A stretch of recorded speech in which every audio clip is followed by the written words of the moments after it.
why it is important to do the homework that is assigned after your structural integration sessions as prescribed. A lot of us have this issue with homework, and we're like, oh, we don't really want to do it, and we don't really want to set up, the time out of our schedule. I get it. I was one of those people in the past. I get it. I completely get it. But I will tell you that the homework that I assign is easy. Some may not be easy in the beginning. It's not completely, awfully time consuming. We're only asking for you to do each of the homeworks 3 times a week. And the purpose of these homeworks is to continue to repattern the brain. So now that we've given the initial patterning and education to the brain in the 10 sessions that we do in the treatment room, we need you to continue to update that messaging. So as you continue to do those homeworks 3 times a week, your body's going to start to change. The tissue's going to start to soften.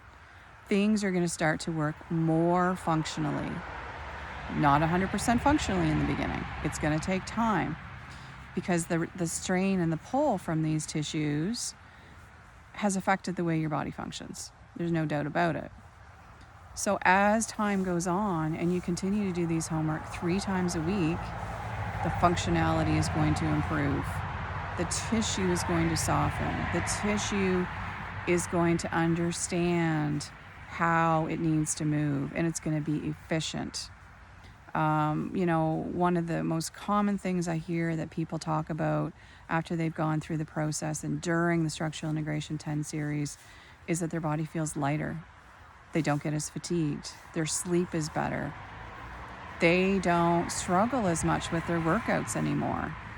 And then their workout recovery, I know for myself, is virtually non-existent, especially now when I get on my bicycle in the spring after I haven't been on a bicycle all winter. And instead of getting on for 5 minutes and being in agony for 3 days, I can jump on and go for 25 minutes. And the next day, I may have a little bit of, fatigue in my quads, but I can do things, and I can get on the next day and do the exact same thing all over again. So the more you are consistent with these homeworks, the more the brain understands how the body's supposed to move, and the better that it's going to move, and things just improve. And they're not complicated, and it's not lifting weights, and a lot of things, it's simple things you can incorporate into your day. Maybe first thing in the morning you get up and you do the spinal roll as you get out of bed, or safely in the shower when the heat of the water is running over your back. That's one repatterning done. Maybe you go for a run in the morning. So after your run, you're going to stretch. You're going to sit down and you're going to do your toes up, foot down, toes down repatterning homework. And that's done. You're going to consistently remind yourself to stand in your line when you stand or go to the water cooler. You're standing in the grocery store at the lineup, or you're waiting in one of these, COVID lines now where you've got time. So, and then, sitting in your chair at work, you're, realign your chair and situate yourself so that you're sitting in your line. And the more we do this, the more the body becomes balanced and symmetrical, and the more the body's going to function better.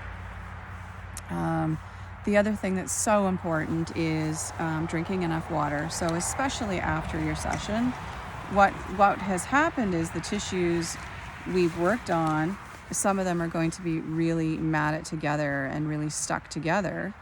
So it's a very, very high percentage of our body that's made up of water. It's very high, and especially these connective tissues, the hydration is so important to keep them moving and flowing and allowing things in between them and that are enmeshed in them to flow and move the way they should. So very important to drink extra water the day of and the day after your treatment to allow these tissues to get that movement back again. It's like, the rusty gate. You go out and you know, maybe remove some of the rust, and then you add oil there, and you work the gate a bit, you work the gate a bit, you work it, you work it, you work it. Every time you go in and out, you work it, you work it. Maybe you add a little more oil, which could be equal to a tune-up in structural integration. Every time it starts to move easier and easier, and then by the end of it, you have this wonderful moving gait, which is the same thing that happens in your body. So the hydration is so important to keep things functioning and moving the way they should. The other thing that is really important after a structural integration session is to go for a walk. So now that we've educated that brain, walking is the best thing that we can do to help with that reset process, with that system upgrade, with that somatosensory cortex, that part of the brain that we want to upgrade, that connects with every area of the body and sends the messaging to every area of the body on how it's supposed to work. So very important to do all these things, because we get more and more and more progression on an increase in efficiency and functionality in your body. Thank you.